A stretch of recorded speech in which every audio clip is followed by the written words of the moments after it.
Hello, everybody, and welcome to another episode of the Divorced Woman's Guide podcast. I am your host, Wendy Sterling. I'm so excited to be here with you guys today. As a reminder, do not forget to hit subscribe in this podcast episode so that you don't miss a single one that comes out every single week. And in order for more people to hear about my podcast, I would love to invite you guys to add a 5-star rating and a review so that other people can get the benefits that you do as you listen to my podcast, hopefully every single week. And I am looking forward to sharing today's episode with you guys because it's one that I have navigated both from the perspective of watching my children and then from myself personally. And so today's episode is going to talk about the rewards and challenges around blending families after divorce. And so let's dive in, shall we? As we know, divorce is a very life-altering impact, and it affects not only you and your former spouse, but it also impacts our children. And in the midst of all of the challenges and all of these new chapters that are unfolding for everybody, one that involves blending families is one that can be complicated. But what I know to be true is that there is the possibility for love to be fostered and for new families to create resilience in themselves and in the family unit by following a couple of the steps that I'm going to share with you guys today. And so what I want to do in this episode is really dive into the intricacies of blended families and talk through the hurdles and the rewards that come with this journey. I'm going to share with you guys my own personal story. I'm going to give you guys some insights and some practical advice to help you navigate your path. I believe that it is possible for every blended family to thrive and to be harmonious. However, with that comes adjusting to new family dynamics. There's a co-parenting element that is going to come into play here, as well as potentially creating new traditions. So we are going to dive into and explore it all. I'm also going to talk about the emotions involved, how important communication is, and how it is that you get to strike a balance when you are fostering unity. So I am going to just set this up as this episode is for anybody, okay? So whether you're someone who's embarking on a new chapter of your life, maybe you are a step parent seeking guidance on how to do this, or maybe this is something that you will be approaching at some point in time. Either way, I invite you guys to tune in and listen because you always will gain something new from one of my podcasts. So let's dive in, shall we? So let's start with the challenges. So here are 5 challenges that I see associated with blending families after divorce. So number 1, I alluded to in my intro, which is about adjusting to new family dynamics. So think about it. You're merging 2 completely separate family units, right, into one household. And that very much can lead to conflicts and adjustments as we're navigating all of our new rules and relationships with one another. And I can tell you guys from my own personal experience, Jeff moved in last year with his son, and there was a lot of adjustments that had to be made. There was not just space, but also, okay, what is my role in your son's life? What is your role in my son's lives? How is it that we're going to come together and to really start understanding personalities? How is it that we are going to communicate, rules of the house? And when you're adjusting to these new family dynamics, what I can say when it comes to these challenges, what's most important in this is communication. And it really is communication between the two adults and also fostering communication amongst the kids. Also being sure that you are with my kids, for example, I'm always a sounding board for them, and I help support them in creating a relationship with, my partner, Jeff. And, similarly, Jeff does the same thing with his son. So it's really, it's almost like it can be this beautiful waltz that, again, is just going to involve really, really, really good communication. So another challenge is co-parenting. So there is going to be complexities of somebody else coming in and parenting your child, and also potentially a new co-parent, or a new step parent that is going to be communicating with either you or with your former spouse. And so it's really important that introductions are made, that phone numbers are exchanged, that you have a great deal of patience. Sometimes compromise is going to come into play, and just making sure that there is an open dialogue, right? That, I always tell my children, like, they get to be respectful of their stepmom. And while no, she's not their mom, she is somebody who has authority in their house, and they have to come at things with respect. And at the same time, I've also communicated to my ex-husband the importance of her respecting my place in their life as their mom, and me being the one making decisions with their dad, and vice versa. So I hope that helps you guys out with that one. Another challenge is emotions. Oh my goodness. Our kids go through roller coasters of emotions, right? We experienced it when they went through divorce.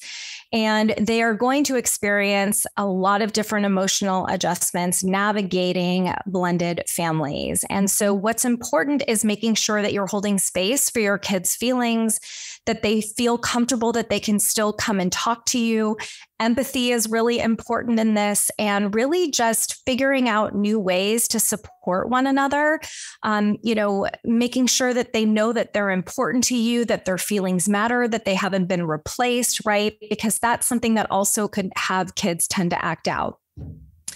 Challenge number 4, new routines, or maybe even new traditions. So when families come together, right, I can tell you from experience, my kid's dad, he moved further away. And so what does that mean to my kids? Well, it means getting up earlier. It means being on different bus routes with different kids. So what's really important is making sure that your kids understand really what is going to be happening moving forward at, their other parents' house versus your house, and making sure that, I'm always preaching about consistency with kids. Kids need consistency and security. So making sure that you're working with them through these new routines, and also making sure that, perhaps even just from as simple as like making lunches, right? Like maybe they buy lunch at one of the parents' house, and at your house, you make lunches, or vice versa. So just again, making sure that, any challenge gets to be overcome. And it really, again, it's all about communication.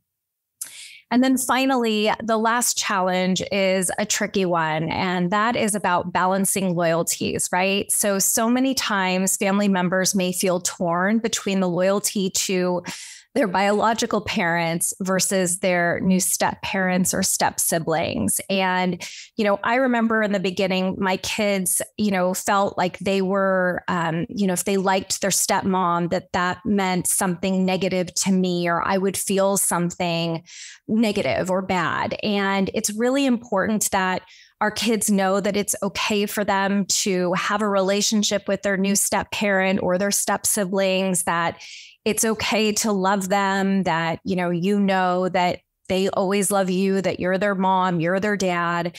And I know that it's so hard. Like, oh my God, I remember I had to totally just like, Wendy, you can do this. It was so hard for me in the beginning, but I have to tell you that it's really, really important that you help your children in fostering these positive relationships. You know, the same thing when I observe my kids with my partner, Jeff, is making sure that they also know that, you know, by saying I love you to Jeff, it doesn't mean that you don't love your dad. It doesn't mean you're hurting dad's feelings. Like love gets to expand and we get to bring new people into our families. So those are the challenges. Okay. The rewards. Okay. We're going to end this podcast on a positive note. So the rewards are, number one, you get this huge extended family, right? Blended families have the opportunity or give you the opportunity to create new relationships and new connections. It's also enables you to have like this whole new support network and creating new lifelong bonds. I mean, my kids now have, you know, extended cousins, which they didn't have for a very long period of time. And it's just really, and they get excited now to go see everybody, right? There's kids that are their age. There are kids that are younger. There are kids that are older. So it's been really beautiful to see how these connections are happening and also how those connections are supporting your extended family. Number two, in terms of rewards, is personal growth and learning, right? So blended families really offer the opportunity for us to grow and to learn as individuals because we are adapting to these new family dynamics. It's also building a new kind of resiliency, and it's also teaching us a new level of empathy, I will say, and an understanding of what other people's experiences are. Number three reward is shared experiences and memories. Like blending families creates new, unique shared experiences and memories, like family vacations. So my family gets to go to Hawaii every year. And so on last year's vacation, we created this new tradition with Jeff and his son. And now as we're gearing back up to go on this trip in a couple of weeks, the boys are getting super excited again about the traditions that we created together last year. And it's been really cool to watch them get excited about that. Also with like celebrations and milestones. So my kids always get homemade cupcakes on their birthday. And now Jeff's son gets to have cupcakes. He gets to pick and he tells me what he wants me to make for him on his birthday, right? So it really fosters this sense of togetherness and belonging. Another reward is that blended families bring together a whole new set of skills and perspectives, which leads to more support. Like, can you imagine, like, there's an endless supply of support and resources that our kids and even us get to have, right? And I mean that emotionally and practically. There's this opportunity for us to learn new things or to perhaps do different things. Like, you know, one of the things that I love is that my son and Jeff's son, now they go work out together, they go golf together. You know, also, you know, Jeff's son is tapping into some of Adam's resources to help him with him navigating his college experience and career. And it's just so beautiful to see just how like you can't love our kids enough. You can't give our kids enough, right? It's never ending. There's always more to give. And then the last reward, okay, is it strengthens your bonds as a family unit. Oh my God. Like it provides such an amazing opportunity for you to create this new, really fun, strong family unit that you rally behind and you get excited to spend time together. Now, don't get me wrong, you guys. I know that blending families after divorce is not easy. Trust me. It took us about 6 months after Jeff moved in with his son for us to really get into the swing of things. And it required a hell of a lot of patience, a lot of understanding, and a willingness to really adapt to new dynamics. And I hope that through today's episode, you have heard some ways that this can be just the most beautiful thing in the world. But it's clear that even though challenges will exist, the rewards far outweigh the challenges, and the rewards are completely worth it. So I appreciate you guys being open to today's episode, and remember that, with every episode, right? Not everything is going to work for everybody, right? There's no one size fits all approach. But what I'm here to invite you to do is to really navigate this blended family dynamic with open communication, with an open heart, and the ability to see what a thriving, resilient, loving, blended family gets to look like after divorce. So thank you guys again for tuning in. I so appreciate it. With every episode, I try to give you nuggets of information to help you navigate wherever it is that you guys are in your process. And if you aren't already a member of my Facebook group, check it out, The Divorce Rehab with Wendy. You can also follow me on Instagram, Facebook, TikTok. Threads is a new one. I am all over the place. And also you can subscribe to my YouTube channel, The Divorced Woman's Guide, which is my podcast. So thanks again. Sending you all so much love, light, and joy as always. Mwah. Bye, everybody.